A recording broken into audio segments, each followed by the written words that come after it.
alaikum students. I hope your lockdown period is going on very well. You all are having a good time. Today we will continue with the further segment of Song of the Open Road. Before getting into the poetic devices, we will just glance through the poem. So let's see stanza 1. Afoot and light-hearted, I take to the open road. Healthy, free, the world before me, the long brown path before me leading wherever I choose. Now, here in this stanza, words road, me, choose. Now, if you notice one thing over here, these words do not rhyme with each other. So, this stanza does not have any rhyme scheme. Apart from that, the length of the lines also differ.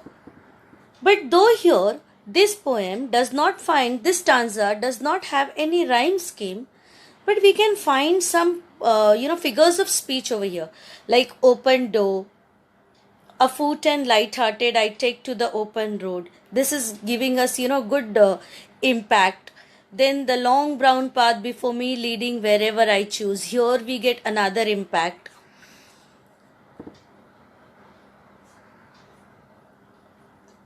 Second stanza, henceforth I ask not good fortune, I myself am good fortune. Henceforth I whimper no more, postpone no more, need nothing. Done with indoor complaints, libraries, querulous criticisms. Strong and content I travel the open road. Now here also words like good fortune, nothing, criticisms, road, they do not rhyme with each other. So there is no rhyme scheme over here. The length of the lines also differ. But one good artistic quality which we see over here is good fortune is repeated. It gives a better poetic effect. Then complaints, querulous, they have the similar sound. Though complaints begin with C and querulous begins with Q. Then open road. This gives us some symbolism part. Let's move on to third stanza. The earth that is sufficient, I do not want the constellations any nearer. I know they are very well where they are. I know they suffice for those who belong to them. Now, if you notice this stanza, the lines of this stanza are shorter than the previous two stanzas. And the words sufficient, nearer, are, them. These words also do not rhyme with each other. So this stanza also lacks rhyme scheme. But here again we find a beauty, we find the artistic element over here. Let's move on to fourth stanza. Now if you notice this stanza, as I had discussed earlier in part 1, this stanza begins with a bracket and ends with a bracket. This form is called parenthesis. I will discuss parenthesis with you little later, but before that, let us get into the stanza. Still here, I carry my old delicious burdens. I carry them, men and women. I carry them with me wherever I go. I swear it is impossible for me to get rid of them. I am filled with them and I'll fill them in return. Now here, words, burdens, go, them, return. These words do not rhyme with each other. Length of the lines also differ. And if you have noticed one thing, first stanza is consisted of 3 lines. Whereas the remaining stanzas, that is second, third and fourth, these stanzas consist of 4 lines. So again there is no similarity over here. Just because it does not have rhyme scheme, so it lacks rhythm, it lacks meter. And the speciality of this poem is use of personal pronoun I, which I have discussed earlier. So this is the ode to himself.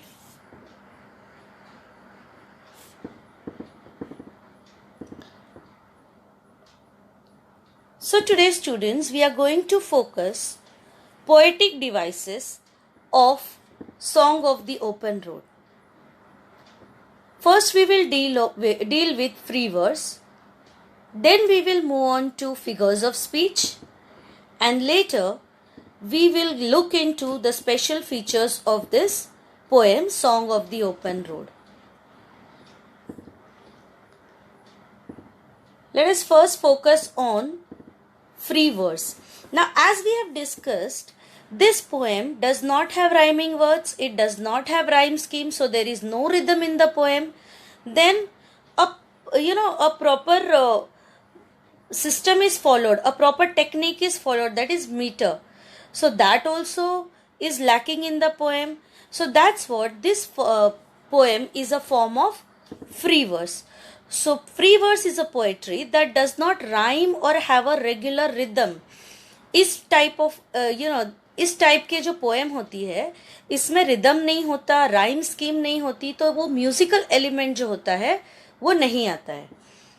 So the features of free verse are: free verse is free from limitations of regular meter or rhythm. As I said, it does not follow a proper pattern, so there is no rhythm in this.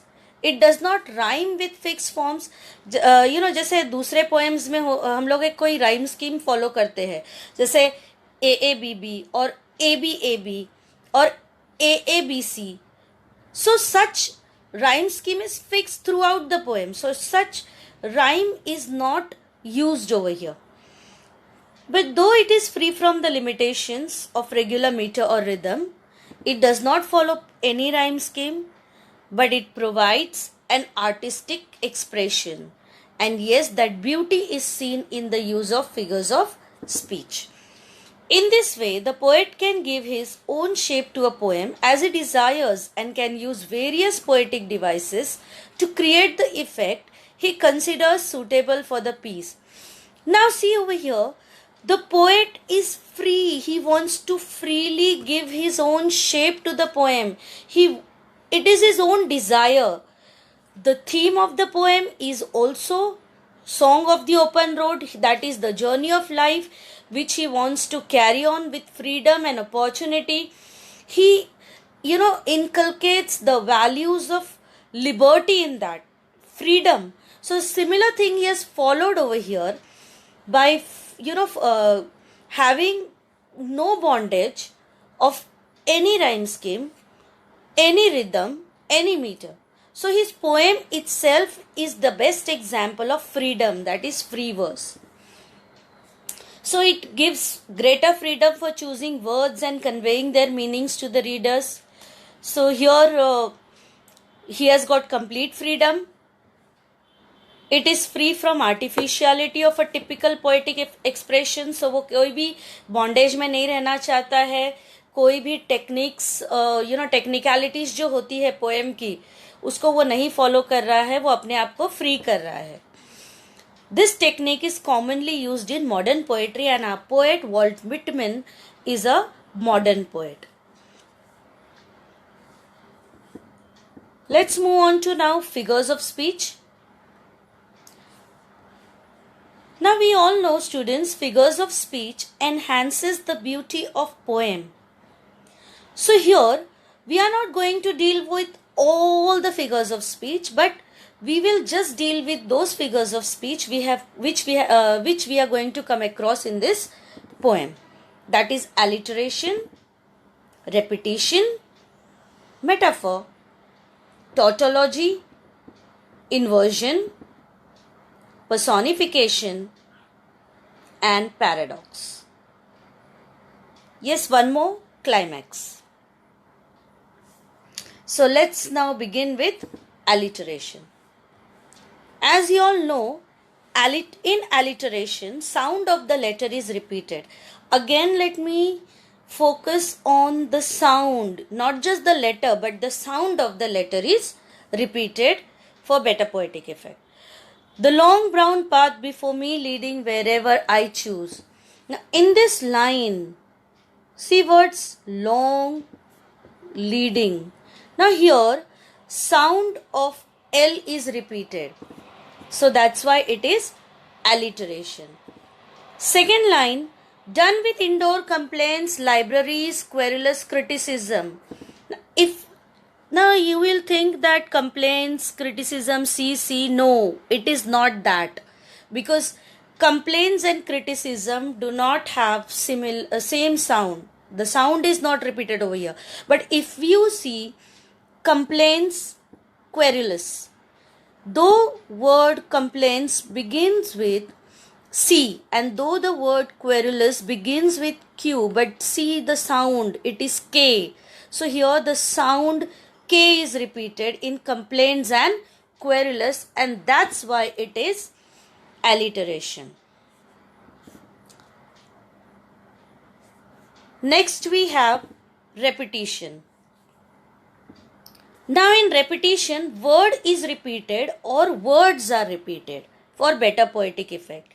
Henceforth I ask for not good fortune. I myself am good fortune. Now if you see over here, good fortune, good fortune. So here word good fortune is repeated for better poetic effect. So that is why it is repetition. Next we have, I carry them, men and women, I carry them with me wherever I go. Now here words carry them, carry them. See, I carry them, men and women, I carry them with me wherever I go. So here words carry them are repeated. So that's why it is repetition. In the last sentence here, I am filled with them and I'll fill them in return. Now here word fill is repeated. So it is repetition.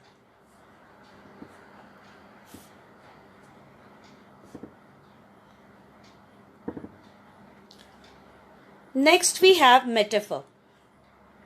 Now in metaphor, there is an indirect comparison or an object is implicitly compared. Now if you see, still here I carry my old delicious burden. Now here, delicious. Actually, the poet means to say that he is carrying his old memories. But instead of saying memories, he has said old delicious burdens. So here memories are indirectly compared to something delicious. So that's why it is metaphor. Next we have song of the open road. Now here the word road, this is indirectly compared to the road of life, and that's why it is metaphor. So metaphor is an indirect comparison.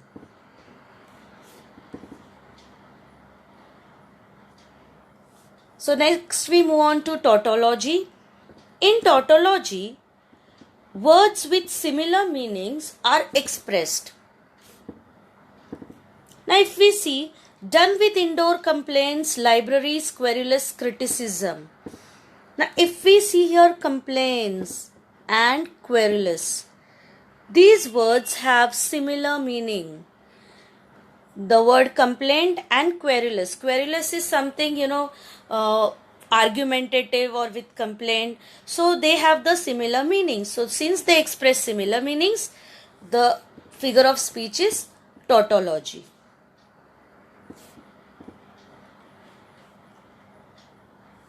Next we have inversion. Now in inversion, the words are not in proper prose order. They are not arranged in correct prose order. The words are inverted for better poetic effect. So let's see, strong and content I travel the open road.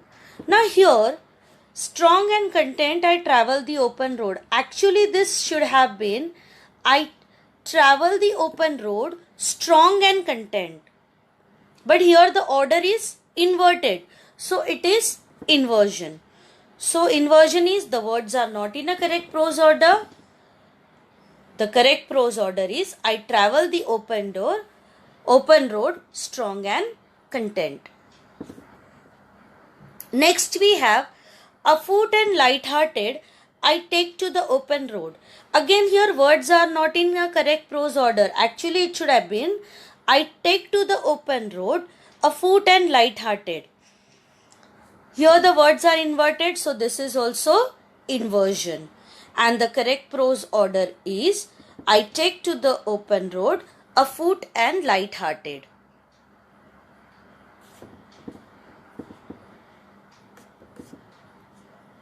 Next we have personification. In personification, inanimate object is given the quality of animate object, or you can say non-living things are given the quality of living things. Now if you see Song of the Open Road, now in this poem road is personified, so that's why it is personification. So road is a non-living thing object, so which is personified, and that's why it is personification.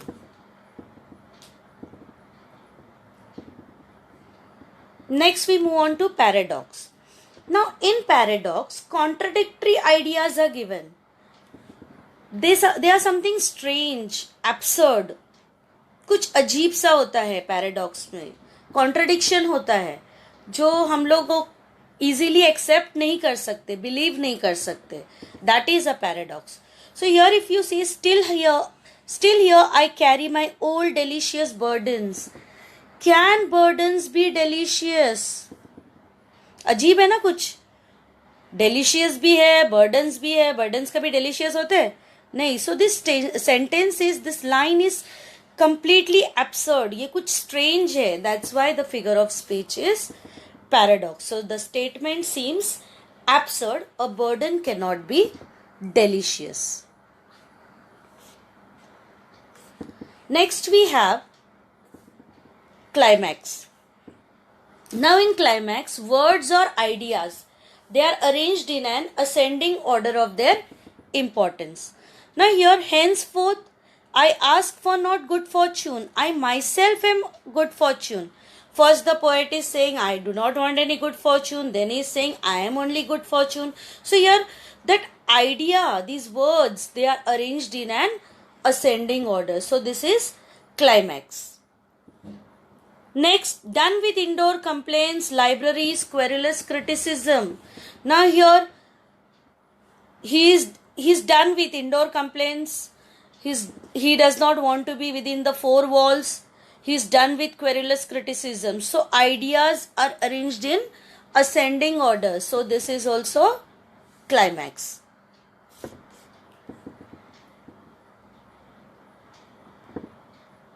So here we are done with figures of speech. Now we will move on to the special features of Song of the Open Road. Now in the special features of Song of the Open Road, we are going to focus on symbolism. Now what is symbolism? Symbolism is a use of symbols to signify ideas and qualities by giving them symbolic meanings different from their literal meanings. यानी उनका जो words का जो literal meaning होता है वो कुछ और होता है और उनका सिंबलिक मीनिंग कुछ और होता है. That is symbolism. Now if we see over here in this poem, afoot and light-hearted I take to the open road. Open road.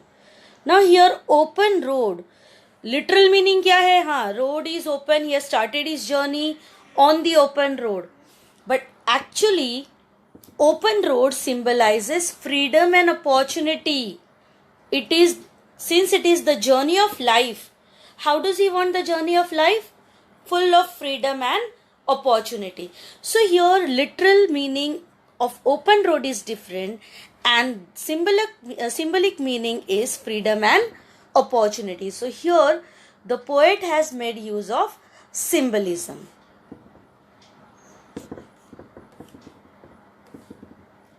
Next, as I said while doing last stanza, that this stanza begins with a bracket and ends with a bracket. So here poet has used the technique of parenthesis. Now what is this parenthesis? Why has he used it? Actually he has used parenthesis to separate himself from the worldly needs. So entire poem,